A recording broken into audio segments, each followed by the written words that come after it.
Okay, we have game 2 action here, and there's not a lot going on this board. There's Duchy and Duke. Maybe you could go for that, but there's Swamp Hag to get in the way of that. There's also Bishop. You could buy people's Duchies and Dukes and then trash them for value if you like. So what's left is really an Alchemist stack. Maybe you could play a Ranger at the end, maybe you could play a Bishop. You get some number of Conspirators and buy provinces, I think.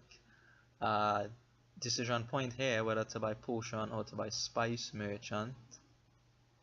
And I opt for the Spice Merchant first. Um, why? Well, it cycles a bit, and if I buy the Potion on the next shuffle, I could sorta, I think, increase my odds I get into 3 Potion then and be rolling from there. So I'll trash a little bit and then get the Potion and be okay that way. So my opponent does not have the 4-3 or 3-4 opener. They have 5-2 and goes for a Swamp Hag. I wasn't too bothered by the Swamp Hag at all because Bishop is around. So I go for the Ferry here. So maybe I should have opened with the Potion if I was opening with the Ferry. I mean, there's no way that I can't not get Alchemist if I do that, right? But yeah, I still went with the Spice Merchant. Here I have to not cycle with the Spice Merchant because it'll cause my Potion to miss, and I don't want that to miss now. It'll just set me back too much. So I have 2 there, buy nothing, which is kind of sad. Even a silver would be something. And my opponent does pick up the silver on 3 here. I trash, take money from the Spice Merchant, and will pick up a Potion here. So I have the Potion in now. And I have the Spice Merchant here, so I should be set to go from here, especially considering Alchemist costs 1 and a Potion now. Brilliant, right? My opponent gets the Swamp Hag down, so that is a little bit of an inconvenience. And they now put their Ferry on the Alchemist. At first I thought they were going for something, I think, with Duchy Duke and Swamp Hag. But then I see them like come back towards this Alchemist thing, putting the Ferry on Alchemist first. That's a huge investment. It automatically signals you're going for the stack. And I don't think they have a Potion yet, but they put the Ferry there. I think now they buy the Potion. Yeah, and there goes the Potion now. So, I mean, I felt okay if they were following me in my game and I'm ahead 2 Alchemists at this point. I should be relatively good at this point. They do have the 2 Swamp Hags, so that is something to just pay attention to, but I don't care about Swamp Hag in this game because there's Bishop. You can just burn the curses off that way. And if there are Alchemists on top of your deck, it is less likely that you'll have something in your hand to trash as the opponent, of course, so the Bishop should be good in the late game. 3 here, I was hoping for 4 at this point to get the Bishop, but I am going to pick up the silver instead. The Hag comes down, good thing for that Ferry. My opponent is able to pick up an Alchemist, despite having just the 1 Potion. Here, not going to take any chances drawing. Here I could draw into Curse and Estate and then Cry, so just going to play it safe and pick up the Alchemist. Maybe I should have cycled there. I mean, it was very unlikely that I wouldn't get to Alchemist cycling, but decided to play it safe. So now we have the Swamp Hag train going on here. 7 for my opponent, and just the 1 buy. So what do you buy? Maybe gold, Conspirator, if they're going for the Alchemist thing. I'm not sure what they buy in this position. In this position, I mean, again, they just seem to be doing what I want to do, except slower, and I'm fine with that, or at least I thought I was anyway. They pick up a second Potion here on 7. So again, I'm not too bothered about the second Potion. I have the split so far, and I have the Alchemist running. I think I should be in good shape. 5 here, I could go for a raid to avoid the Swamp Hag, but I want the Bishop bad enough that I'll buy it here. Another Alchemist for my opponent, and here again, not going to cycle, I believe, just going to play it safe and pick up the Alchemist. Not with a curse this time, thankfully, and going to stick it back on top of the deck, of course. So we do empty the Alchemist eventually. My opponent has a turn which I am not impressed about in the slightest. And this is it. This is the turn. The Spice Merchant comes with the 2 potions and lets him buy 2 Alchemists. So I am not pleased with that at all. And in fact, what ends up happening is that the Alchemist split comes out to be 5-5. And that is also something I'm not happy about. I have no idea how that happened. Did the Swamp Hags keep me back that much that my opponent had enough time to catch up on the Alchemist's shuffle after? And not just the first shuffle, it was the second shuffle after. So that happened somehow. I'm not really sure how, but it happened.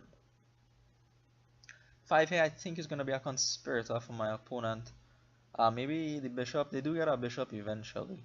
And this game converges into a game, very attritional game, and you know, when I first started the league, there were quite a few, not quite a, yeah, there were some attritional games, and I thought to myself, wow, playing in the league is very hard. You have to grind out everything, and that discouraged me from playing in the league. So this was one of those games where, yeah, it was very grindy coming on to the end. You'll see here.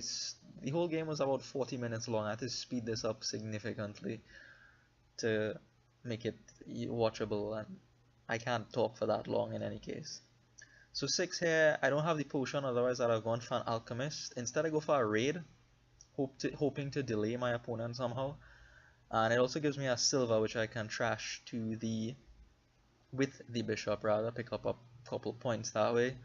The Swamp Hag chains continue, which is not good for me, not good for me. My opponent picks up the penultimate Alchemist here, I believe. So still, so far, I haven't seen anything great from them, right? They put together 2 Alchemists there, which is whatever, not a big deal. In my head anyway. And I pick up the last Alchemist here, gaining the curse alongside it. So, I wasn't counting the split at this point, but then my opponent has this turn. And how do you have this turn? You have 5 Alchemists. How do you have 5 Alchemists? Please explain this to me. And the deck is drawn. Spice Merchant in hand, Bishop in hand. They have the Bishop now, I believe. But they are going to opt to play the Spice Merchant here instead. There's also the other Swamp Hag in hand, by the way. So lots of options for my opponent. And quite a bit of money as well. What they end up doing here, I believe, is using the Spice Merchant for the plus buy and picking up some things. No, I think now they pick up the Bishop. Yeah, there goes the Bishop on the Conspirator. My apologies. So they now have the Bishop. They have quite a few more things to trash than I do. So here, last card potion. If I could have used that for a plus buy, I might have. The Spice Merchant, that is. But I have to draw with it. So I'm able to draw the deck as well. But at this point, I check things and my deck is just worse than my opponent's. They have more Conspirators. They have the Swamp Hags. So they have more money also. And they have just as much draw as me. I have the curse still.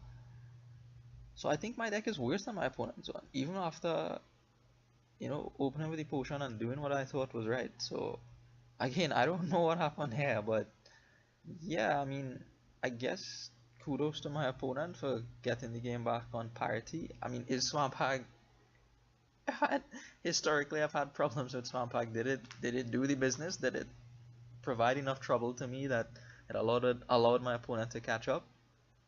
Maybe. Anyways, here you see the thing with the Bishop. I have a handful of Alchemists, so I'm not going to trash anything with it. So that is the right time to play the Bishop for my opponent, of course. 9 on a potion, what am I going to do? Buy a province, right? There's nothing else to do on this board. I can't get a plus buy. I think I ditched the Spice Merchant, and even if I didn't ditch it, I mean, what would I do with it? It's not a nice way to get a plus buy on this board. You could play Ranger, I guess, but I mean, that is sort of whatever. So here, the turns are fairly uniform. We play a lot of Alchemists, trash a thing with a Bishop, and then buy a province. This goes on until we have 3 provinces each. And now the grindy part of the game is what happens after that. And, well, we'll talk about that when we get there. But I wasn't really sure what to do at that point in the game. I was just sort of buying things and hoping for the best. Now I get rid of the Spice Merchant. And I have a few more things to Bishop in my deck, the estates really. I'll just convert them. It's effectively converting them into duchies at this point. So what are we at? I think my opponent will buy the um, third to last province here, just picking a target for their bishop.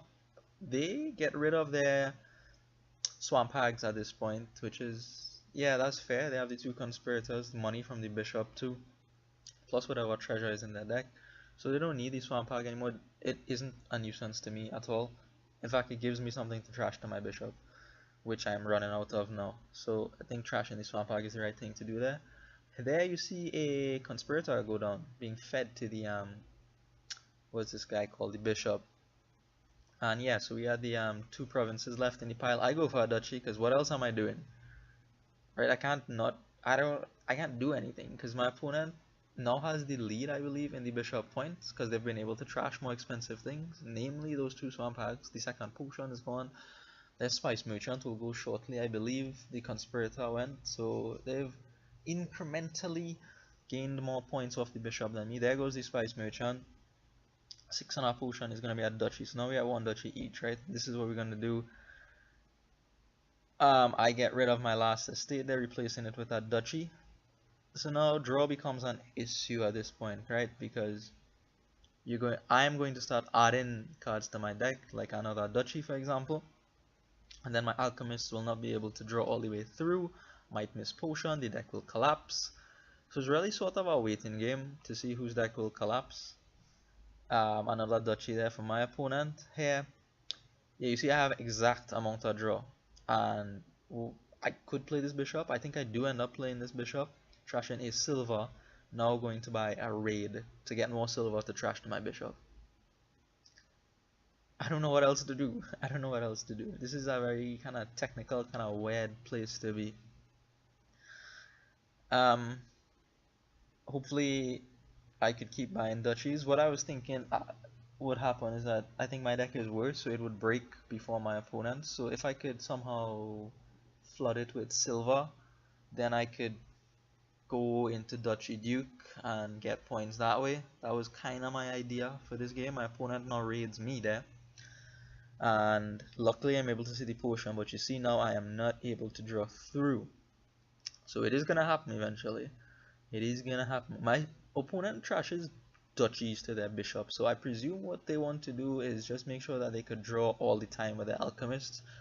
I didn't want to trash the duchies because I wanted to buy dukes after some point, and I didn't really care if the alchemist fell apart. If I was able to silver flood my deck with raid enough, then it doesn't really matter that the alchemist fall apart. Of course, on the other hand, if I am doing that, my opponent could go for province and then a second province, because I'm not buying province most likely, so they could probably do that. And here, still seeing the potion, trashing this to the bishop, raiding again to get more silver, just trying to transition the deck over to a more slug style thing. But my opponent is slowly, trashing the duchy to the bishop is no net gain. You get the same 3 points, but the duchy isn't in your deck anymore, right? So it is a way to keep thin and keep the points up. I was hoping for some of this raid to just, force the potion to be at the bottom of the deck and have my opponent's deck collapse, but that is not gonna happen. And here, in fact, I'm the one who collapses first. So yeah, I am just gonna buy a raid here and look to move in on duchies and dukes at this point. Maybe I could have gone for province, but then my opponent will just trash something expensive and buy the province and win, right? So I can't touch the province pile. Here I do not have 5. I was hoping to have 5, but I don't. My opponent trashes the duchy here and still buys duchy. You could have gone for province at that point, I feel. Oh, actually they buy raid over the duchy. And here I believe is where they still buy duchy. They could have gone for province because I mean, is the safe player, is the absolute safest player to buy the duchy here. But I think it was also reasonable to pick up the province there. So here I have 6, gonna buy the last duchy, and now my opponent is going to make the move and go in for the penultimate province, and eventually picks up the last province. So they were able to keep thin with the bishop. I didn't want to do that. I didn't really know what else to do here. It was a very, very slow, grindy game. And Yeah, I didn't really cast much thought into it. Sorry about that. Anyhow, that is game two, and the end there I didn't really cast much thought, but that's game two. See you in the next one.